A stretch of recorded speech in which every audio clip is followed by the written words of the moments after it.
સાબરકાંઠા જિલ્લાના ખેડબ્રહ્મા તાલુકાના સંગ્રામપુરા ગામે પતિએ માતા, પત્ની તેમજ પુત્ર ઉપર કુહાડીથી ઘા કરતા 2 લોકોના મોત થયા હતા।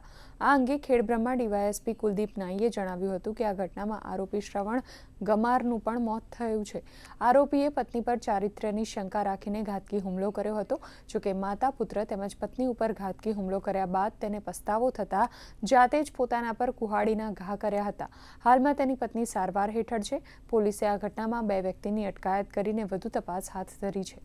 હકીકત એવી છે કે શ્રવણ ગમાર કરીને ઈસમ જે છે એને પોતાની પત્ની પર શક વહેમ રાખી અને અવારનવાર એની સાથે પારિવારિક ઝઘડો થયેલો અને એમાં શ્રવણે આવેશમાં આવી અને એની પત્ની અને પુત્ર પર હુમલો કરેલ અને એને બચાવવા એમના માતાજી જે છે એ વચ્ચે પડેલા હતા, તો એમને પણ એનાથી ગંભીર ઈજાઓ થવા પામી છે અને એમના પુત્રનું મોત નીપજ્યું છે અને શ્રવણ ગમારના માતા જે છે એમનું પણ સારવાર દરમિયાન મૃત્યુ નીપજ્યું છે। આરોપી પોતાનું પણ મૃત્યુ થયેલ છે અને હાલ પોલીસ તપાસ ચાલુમાં છે અને ફરિયાદ લઈ અત્યારે હાલ પોલીસે આગળ કાયદેસરની કાર્યવાહી હાથ ધરી છે।